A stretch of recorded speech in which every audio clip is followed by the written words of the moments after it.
Happy Friday, everyone. Yes. Hey, folks. Happy Friday. Hopefully it's warmer for y'all. We're mid 40s today before we get below zero temps this weekend. So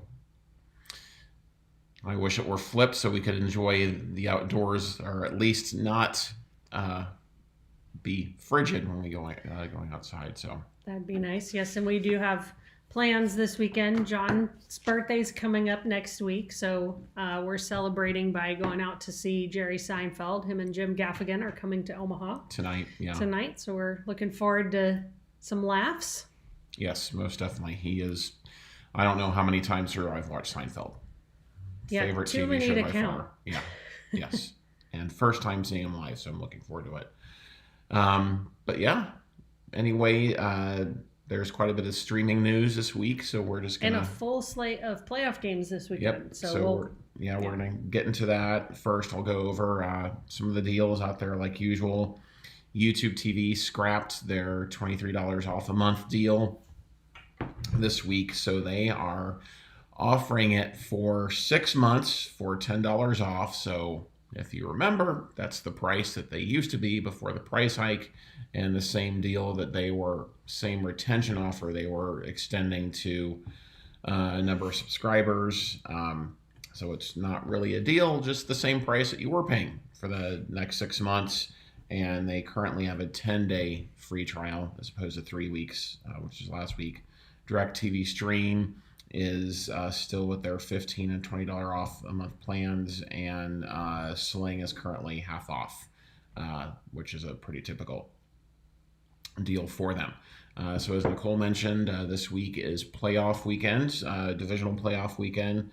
Playoffs are Saturday and Sunday, and the college football playoff is Monday. Or the final is on Monday. And thankfully, unlike the Ravens-Steelers game last weekend, all of the games are available. There's no exclusive game on the streaming service, so that's good. So here's the schedule. If you don't know it, the Texans-Chiefs are playing tomorrow at 4:30 Eastern on ESPN, ABC, and ESPN Plus. The Commanders-Lions is tomorrow night at 8 Eastern on Fox. Rams-Eagles is Sunday at 3 Eastern on NBC and Peacock. And Ravens-Bills, which is the game I'm looking forward to most, 6:30 on Sunday on CBS and Paramount Plus. The CFP final is airing on Monday at 7:30 p.m. Eastern across the entirety of the ESPN family of networks, with each one doing a different style of broadcast, like if you know, like the Manning cast for Monday Night Football, things of that nature. Boo.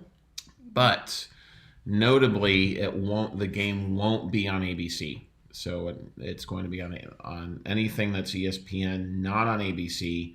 Unfortunately, the CFP final won't be on ABC until the 26-27 season. So if you got hopes for that, hope to watch it. Hopefully you have a service. If not, I guess try a free trial to get it.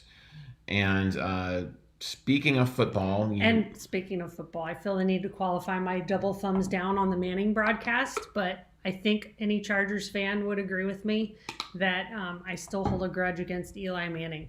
So I don't care to hear him in my home. Okay, whatever. And speaking of football, you may have seen this week that on Wednesday, Fox announced that it's going to be streaming the Super Bowl this year, Super Bowl 59, for free on Tubi. And really one key reason behind this is Fox doesn't have a streaming partner. And so it's going to be on Tubi on February 9th. It's large, and the game will air, they're saying will air in 4K. And you don't need a credit card to access it. Just provide an email address.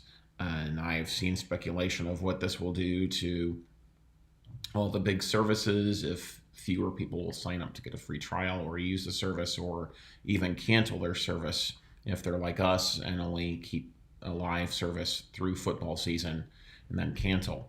So it'll be interesting to see if that is the case. Let's see here. Preceding the Super Bowl, Tubi will offer a special pregame show called Tubi Red Carpet at Super Bowl 59. The show will hosted by Olivia Culpo. The show will cover the celebrity, fashion, and culture behind the Super Bowl, and count me in, of course, to watch that. You know, since Joe Burrow will not be playing in the Super Bowl, he just has to be part of it.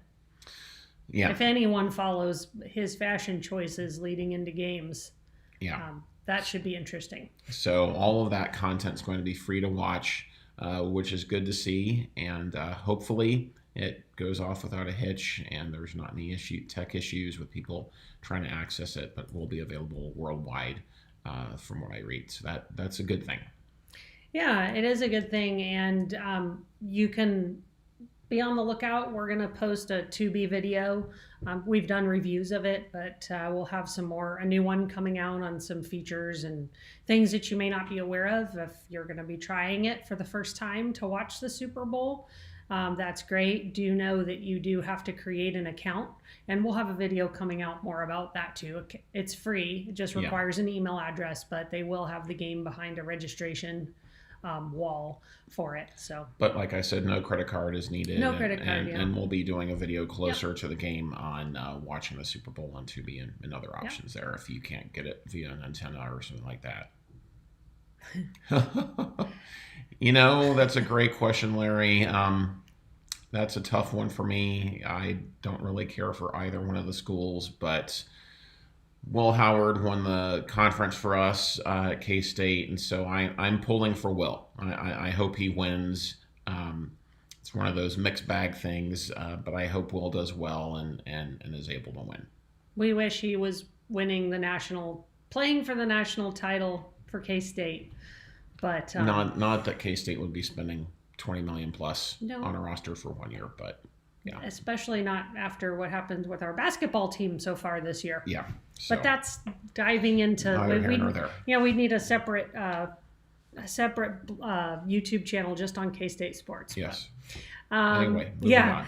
Getting to our next topic. This is an interesting one. Probably won't be surprising to anyone, but there's a recent report that came out from a British research firm called Reboot Online, and they indicated or found that they think streaming costs will rise more than 70% about a decade from now. So 10 years from now, 70% increase. I mean, that's just imagine almost paying double for the same things you have now. And that just, got us thinking, we do know prices are going to continue to rise. What are we going to get for that extra cost? What new features, content, user experience can be provided? Hopefully it'll be worth that cost. Otherwise, I'm going to hope that another disruptor comes along to bring in a lower price product so that streaming doesn't become cable 2.0, which we've said many times it seems like it's on the road to being. However, just a little bit more from this report, they expect Netflix to see the biggest price increase, with the premium plan hitting $34 per month 10 years from now. That would be without ads. Currently it's at $23 a month, and we'll have another item to cover later today about that. Some of these premium services and who's choosing them versus their ad-supported plans. So close behind Netflix, the firm expects Prime Video and Peacock to have the next biggest price jumps. They're predicting Prime Video to be $21.99 if you want it without ads, and $23.99 a month for Peacock if you don't want ads. Again, this is conjecture. Just want to be clear, these companies haven't come out and said they're raising it to that amount. It's just a firm who's kind of, wondering what'll happen. And they also predict price hikes in ad-supported plans too. So, given the rising cost of content, I think sports are going to create significant price hikes. They'll probably be the main driver of that action. Yeah, and Woodage has a great point. How improved will the fast surfaces be in 2035? And at the rate of Tubi and Roku channel in particular are going, hopefully quite a bit improved. And another question, one that we get regularly, will Fox Sports ever get a streaming home? I think that's all going to hinge on what Disney does with the ESPN DTC service. We discussed it last week that an analyst speculated that Disney could take it a step further and roll in Fox Sports, make it a more compelling option. I think we're going to wait, and it's going to depend on what ESPN does and what their pricing is. And best streaming service besides Tubi to watch the Super Bowl. If you don't need a service, the tough thing is, so if you, probably the best is YouTube TV, or Hulu Live, but I would give the caveat of only use it for the free trial. That's what I would say. Like Space Ghost saying, possibly being forced to drop live TV soon, the way premium services especially are going, and this bleeds right into our next topic of pricing. They're going to have to offer some kind of lower tier pricing options. If not, it's going to force too many people out of live TV. So the big topic for this week is you likely saw that DirecTV launching their MySports skinny bundle, as they're calling it. To call it a skinny bundle is a bit ridiculous, in my opinion.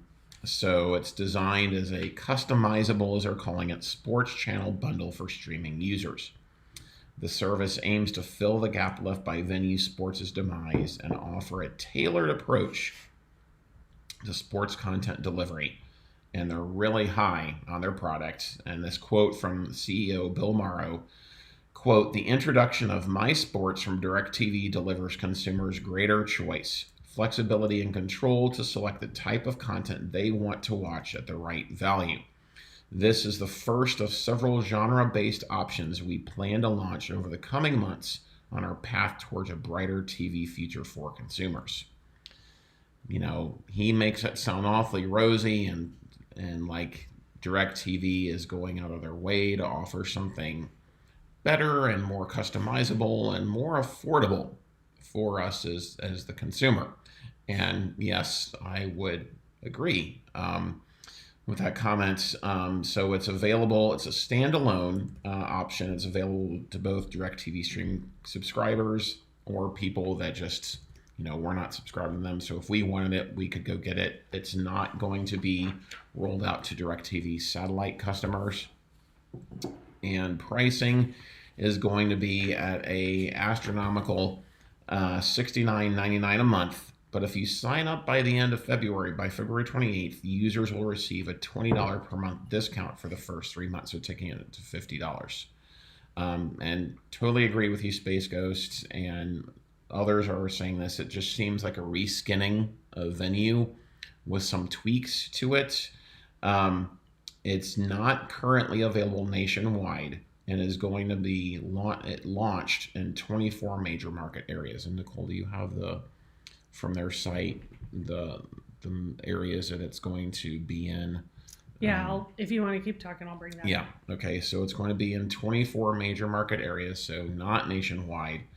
And it's going to include, so here you see, the major markets, and it's going to include 40 sports and broadcast channels. Now, remember that 40 number. I'm going to touch on that here in a second. Including channels from WBD, so the Turner Networks, NBC and Disney, including ESPN, USA Network, Fox Sports 1 and 2, as well as the ACC Network, Big Ten, and SEC networks. It's going to include networks from all major sports leagues. So it's not going to include all of the locals at launch. It will initially only include any stations owned and operated by ABC, Fox, and NBC. And they claim additional stations will be coming online soon, so no CBS.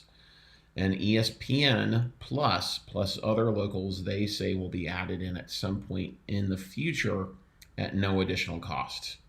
So that 40 number that I mentioned, 40 sports and broadcast channels, 17 of them are FAST networks. And those include ACC Digital Network, Big 12, and big channels like Pickleball TV, Fuel TV, Stadium Stream, the Gym Room Show, and Women's Sports I hear Network. the dig at pickleball. No, I'm just teasing. Yeah, my point is that they're Yeah. marketing this is that you're spending $70 if you don't get the deal, $70 for 40 broadcast channels. Well, just slightly over half are actual paid channels. And so it's my opinion that this marketing shocker coming from DirecTV is just a bit misleading.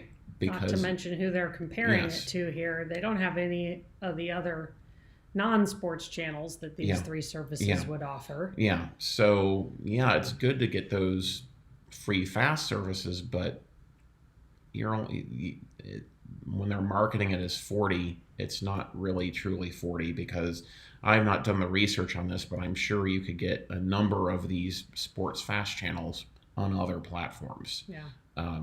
And possibly even on something like Tubi or Roku channel. And the price point is the big problem that I have with it. Yes, it is. And like Space Ghost said, and others have said, it just seems like a reskinning of Venue, but for quite a bit more. And not as good, honestly. Yeah, and really, honestly, not as good, arguably not as good. And so I already mentioned it doesn't have CBS currently, and it also doesn't have RSNs. And a spokesman from DirecTV said that they are currently working on negotiations with Paramount to offer some of their sports-related networks, and that RSNs will be available as an add-on at some point in the future. So really, what is the difference between this and their second plan that I can't remember is around $100 to get the RSN choice? I think. Yeah, choice to get RSNs included. It's really not that different, and you're not really saving that much money.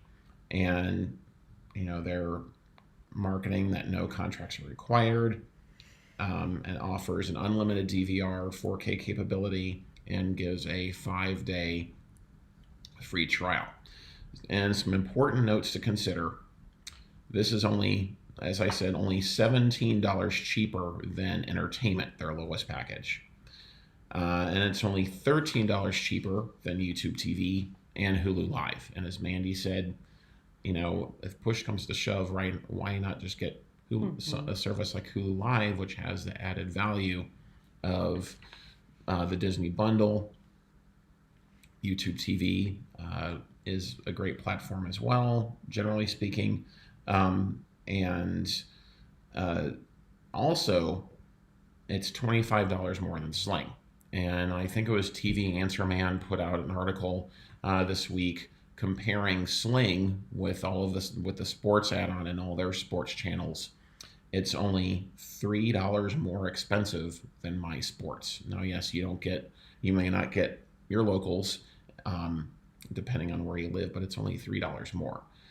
So this really isn't, I wouldn't say that this is by no means a slam dunk winner in terms of an option. And it shows us a few things. I think one, it shows us how expensive, again, that sports are to offer. That there are reasons why we don't typically recommend DirecTV Stream unless you absolutely have to have RSNs.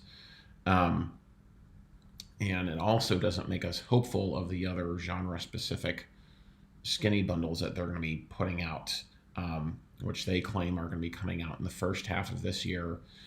I would not assume them to be that expensive, because really, how expensive are lifestyle and entertainment networks relative to sports?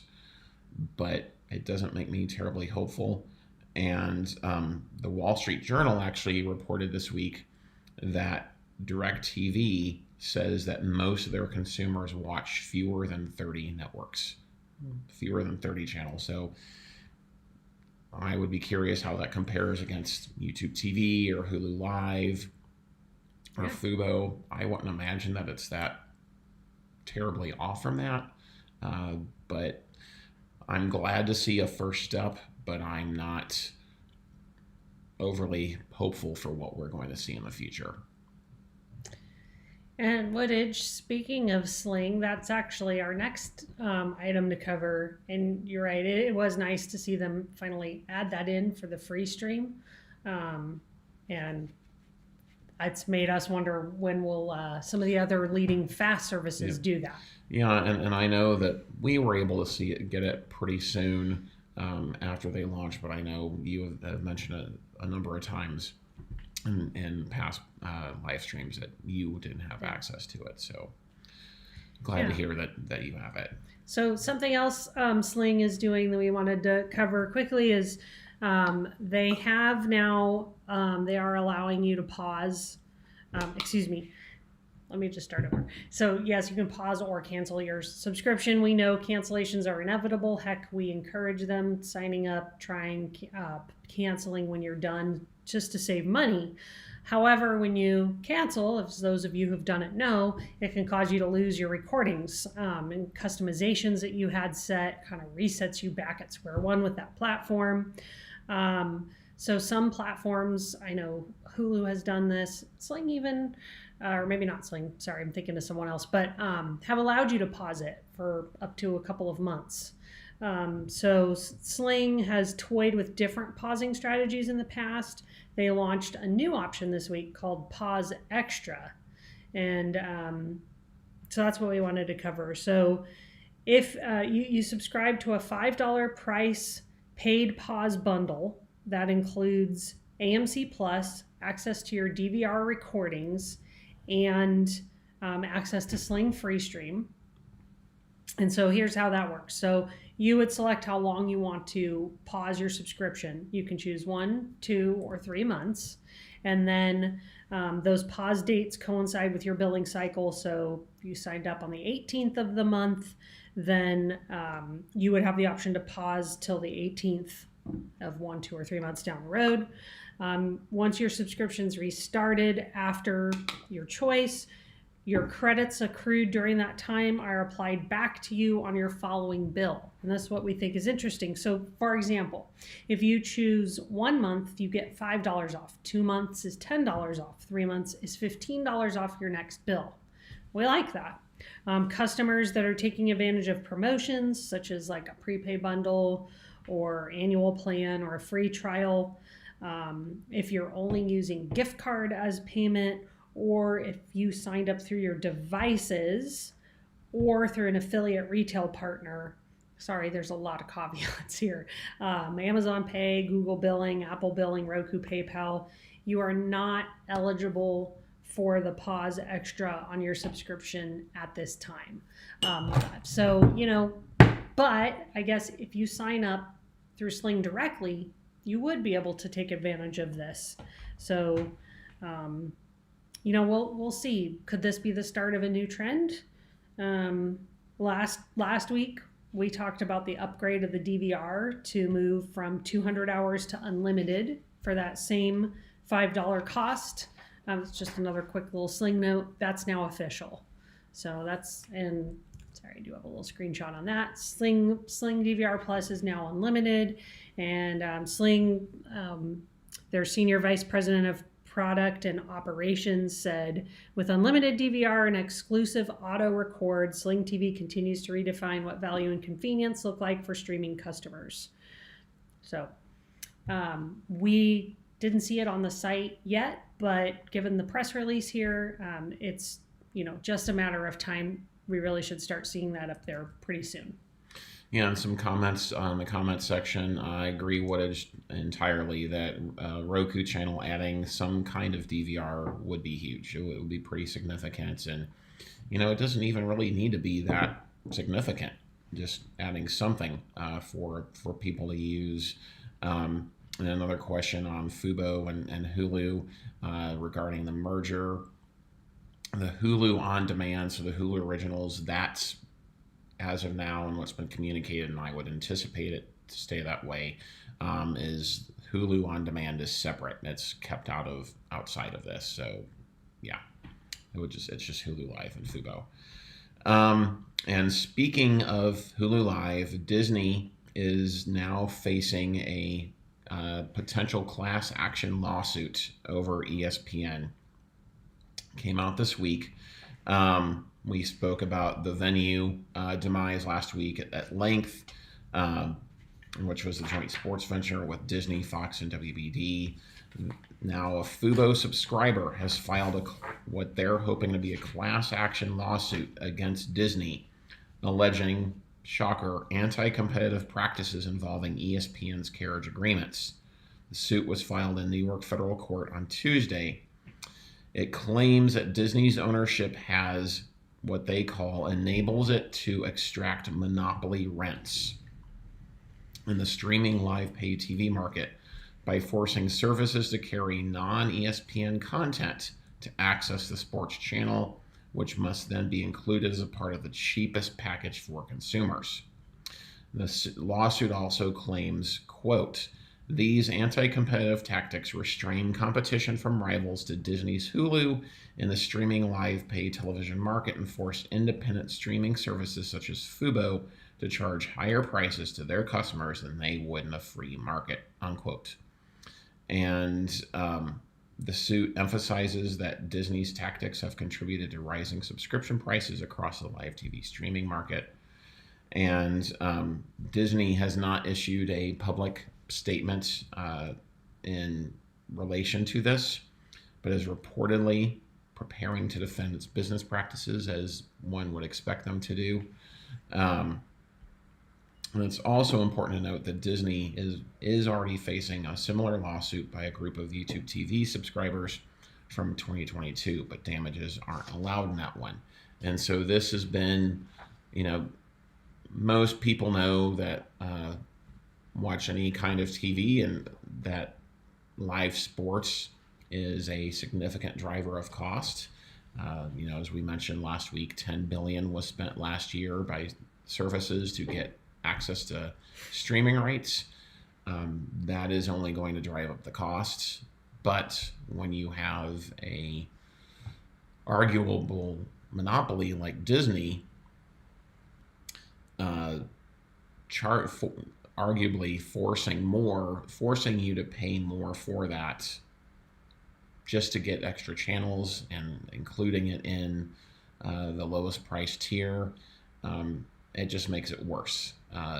So knowing that, remembering this YouTube TV trial or case, it'll be fascinating to see how this works out with the Fubo customer class action lawsuit, to see if a court will actually say anything on this, and if Disney is found guilty of this. We obviously don't know. We can, just speculate based off of what we're seeing. And knowing what Disney's practices are, they are not trying to make things affordable for most Americans.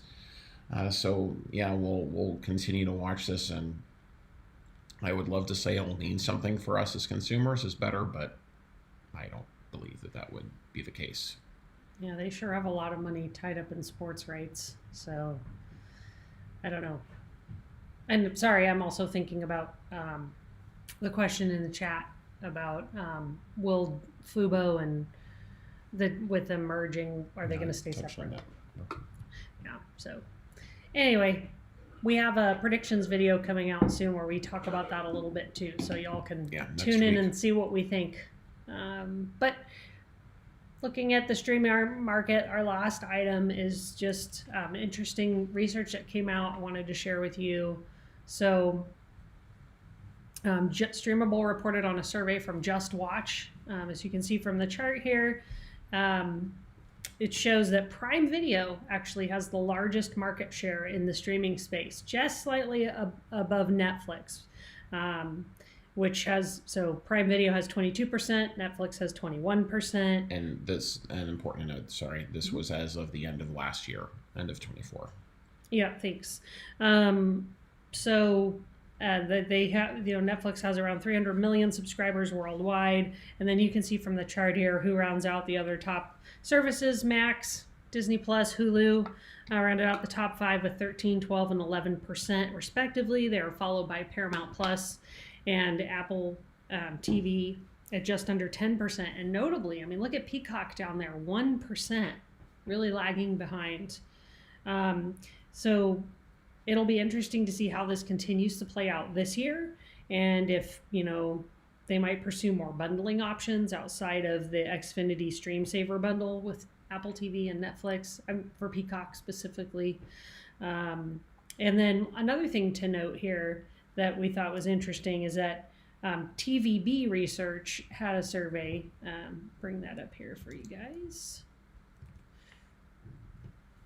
Found that only 4%, so for Prime Video, only 4% subscribe to only Prime Video, which means that 96% of the people who have it get it through their Prime membership. And I think that's a very important distinction to make, because people who subscribe to Netflix, they're just subscribing to Netflix entirely for the content on Netflix. Yeah, and I don't, other than Thursday Night Football, I don't really watch Prime Video at all whatsoever. I watch it probably a little more than you do.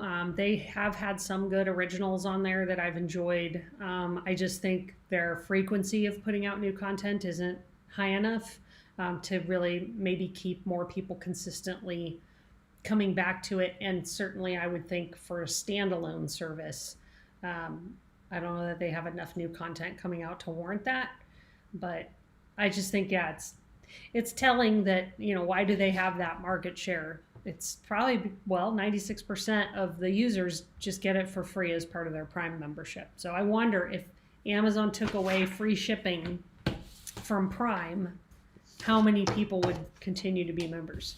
Yeah, and then there was that other stat from the same study on the ad-free plans. Oh, yes, I'm sorry.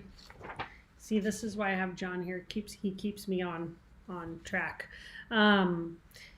So yeah, the same TVB research reported that half of the subscribers for Netflix, Max, and Disney Plus have the ad-free plans. So 61% of subscribers to Netflix have the ad-free plan, 57% for Max, 53% for Disney Plus. So that just makes us wonder, how far are those streamers going to go with their ad-free plans? How high are they going to raise that price to push people over to the ad-supported plans? And I think Space Ghost had a comment in the chat earlier that suggesting 70%, once they have 70% of people on their ad-free plan, maybe that's when they would stop raising prices. I thought that was an interesting comment.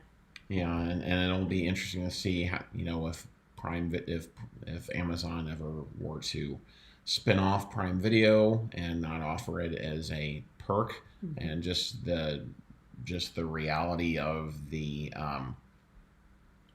its retail ecosystem that it has, and just how Prime Video could integrate that even more. So yeah, and to answer Space Ghost's question of, I don't know who's worse, Disney or AT&T. Both.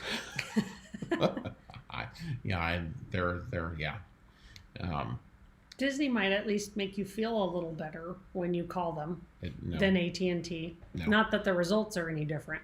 Yeah, and the other comment about Hulu Live and YouTube TV, we've run into a similar thing every time that we test Hulu Live. There's just one tech glitch after another and that's not to say YouTube TV's platform is perfect by any means, but we've never really run into any significant issues when using YouTube TV. And maybe that goes back to Google being the parent and their experience in the online space versus Disney, just to be able to, and getting there earlier, and being able to deliver a better experience. Yeah, and that's great, Howman, that that you can both the Bulls and the Blackhawks over the air now, and hopefully more teams will go that way. Read, I think the Charlotte Hornets just decided to do that as well, and the more that people are able to see their local teams without having to pay some goofball price to get access to it, the better.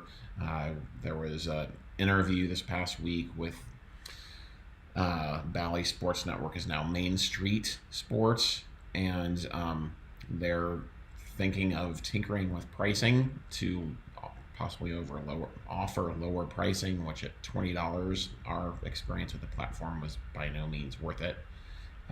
So hopefully they will do that. So, Yeah. And I agree with you, Mandy. I kind of feel similar. The only time ads bother me is when I'm watching Netflix and working out. That I'm willing to pay up for no ad breaks because then I get through my workout a little bit quicker. So, but yeah, in general, you'd think too if sports start moving more to fast services, ads, they're going to make money that way. On-demand services, why not? And that way everyone gets to watch their teams play. So. Well, thank you, everyone. I know we went a little bit over today. Good comments in the chat, and we'll look forward to seeing y'all again next Friday. Yes. Have a great weekend, guys.